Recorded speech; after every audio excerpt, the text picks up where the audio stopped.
This is the 11th video in my Targaryen King series, in which I explain and analyze the reign of each king in the Targaryen dynasty. Viserys II is the 10th king to ever sit on the Iron Throne, and also had the shortest reign of all. But really, he governed Westeros for many years as Hand of the King to his brother and his nephews. While Daeron warred, and while Baelor prayed, it was Viserys who kept the realm afloat.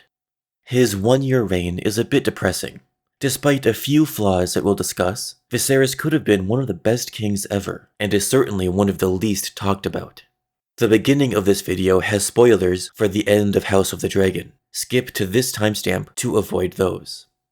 Viserys was born in 122 AC, the second son of Rhaenyra Targaryen and her uncle Daemon, although her fifth son overall, and his fourth child overall. He was 7 when the Dance of the Dragons began, so for his and his older brother Aegon's safety, Viserys put them on a ship called the Gay Abandon, headed to Pentos to wait out the duration of the war. But the Green forces intercepted them, wrecked them, and killed Viserys and his dragon. This became known as the Battle of the Gullet. Aegon escaped on his young dragon, Stormcloud, thus abandoning his brother Viserys on the Gay Abandon. Viserys' dragon egg hadn't hatched, so he hid on the ship and was presumed dead by his family. Aegon never forgave himself for leaving Viserys behind, but it didn't turn out that bad. Viserys was taken to Lys and sold to a magister named Bombaro Bazan, who then kept Viserys hidden in his mansion.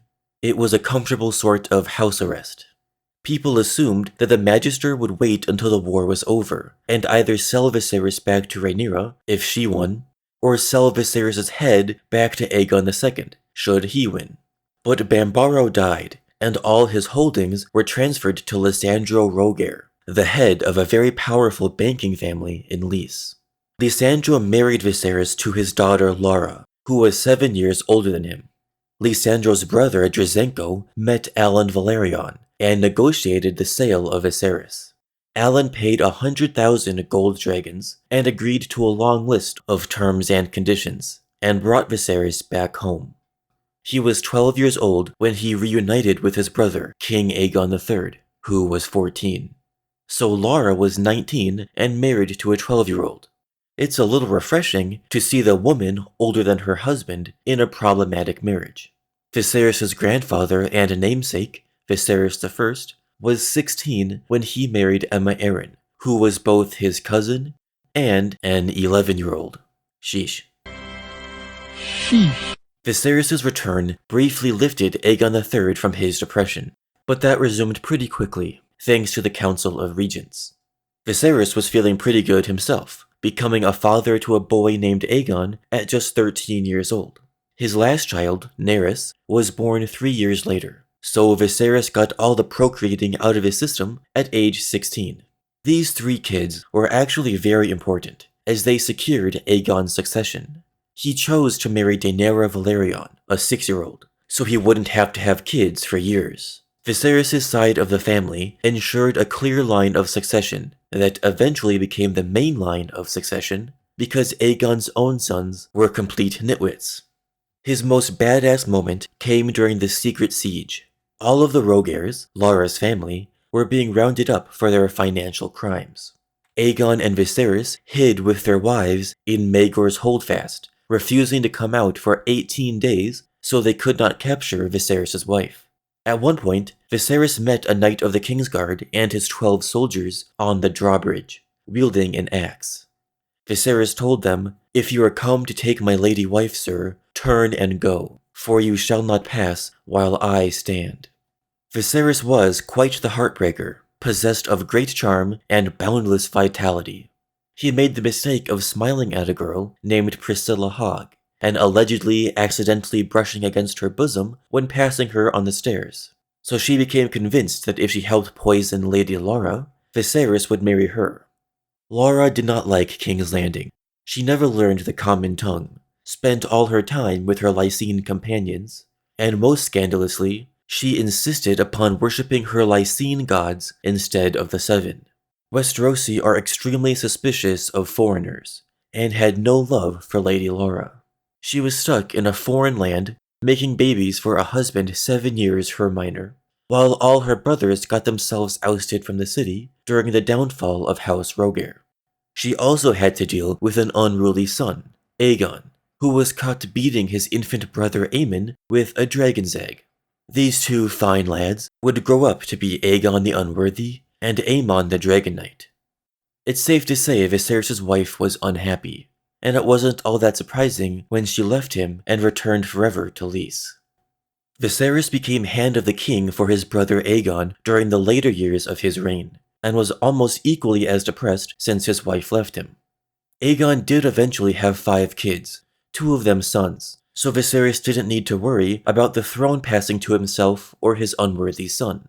When his nephew Daeron ascended the throne upon Aegon's death, Viserys makes his first questionable decision. Daeron was only 14, and as Hand of the King, Viserys had the power to establish a regency and rule for Daeron until he turned 16. But Viserys remembered all too well what life was like with a council of scheming regents, and he didn't want Daeron to have to go through the same thing his father Aegon did. But this meant Viserys let Daeron declare war on Dorne, and watched as tens of thousands died in a needless conflict. When Daeron was killed in Dorne, after securing a momentary surrender, Viserys imprisoned the 14 Dornish hostages being held in the Red Keep.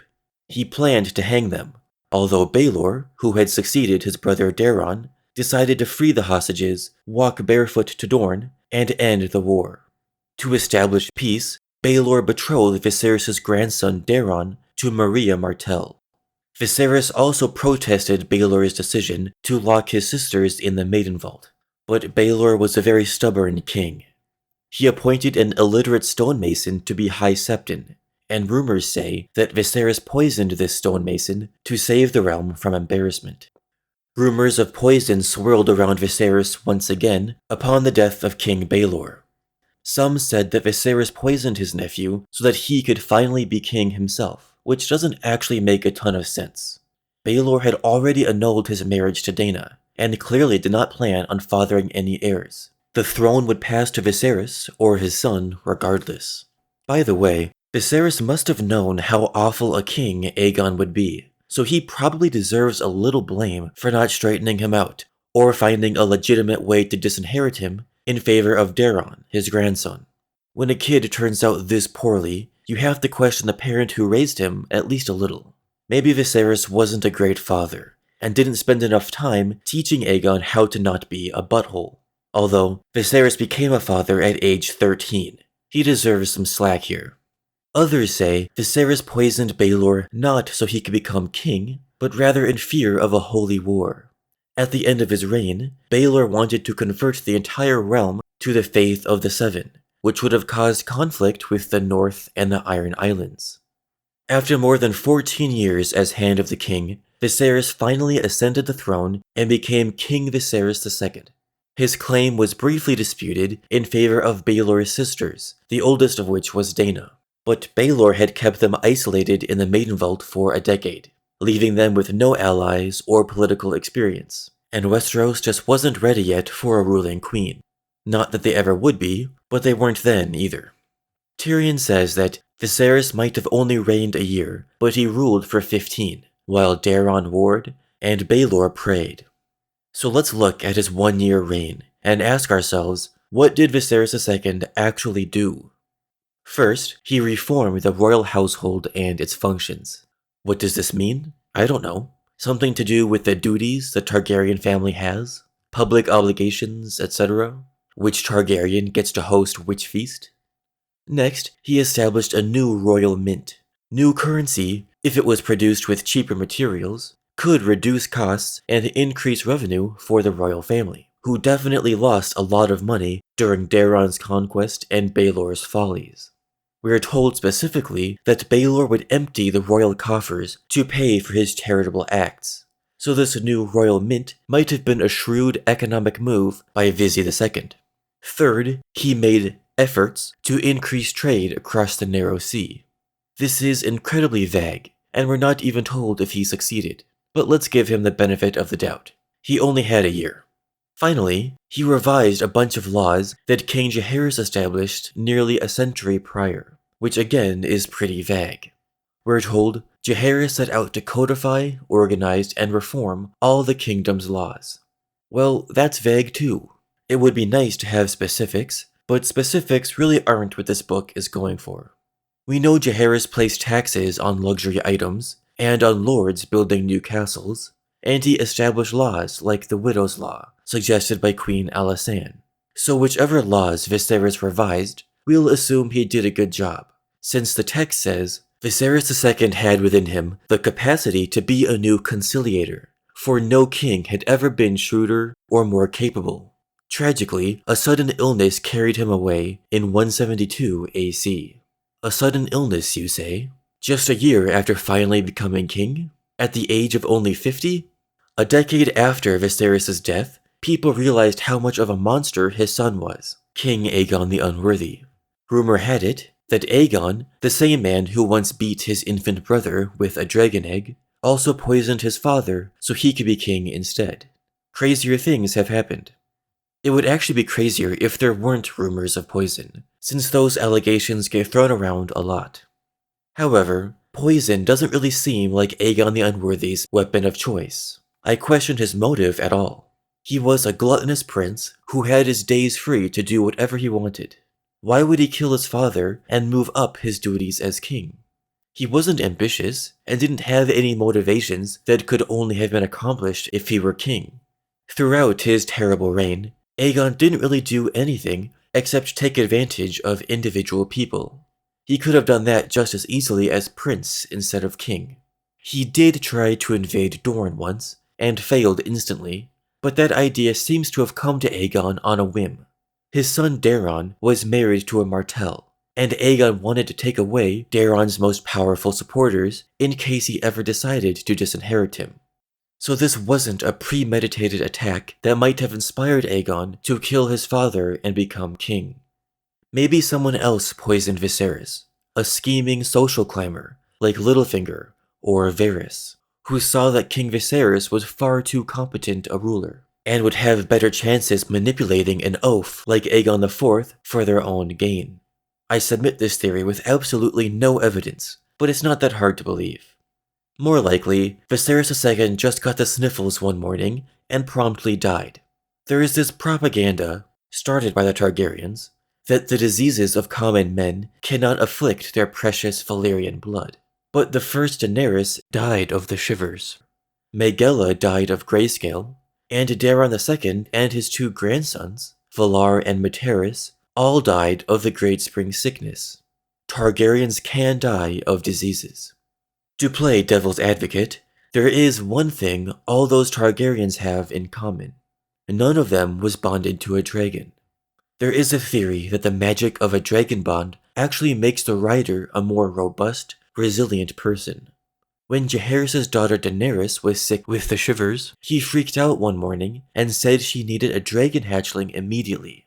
Maybe this suggests that Jaehaerys knew a dragon bond could improve a Targaryen's health. Or maybe Viserys II would have died of sickness whether or not he had a dragon. This, like most things in A Song of Ice and Fire, will never be confirmed. Let me know in the comments how you think Viserys II died, and how good of a ruler you think he was. The next video in this series will focus on his unworthy son, Aegon IV. Thanks for watching and subscribing.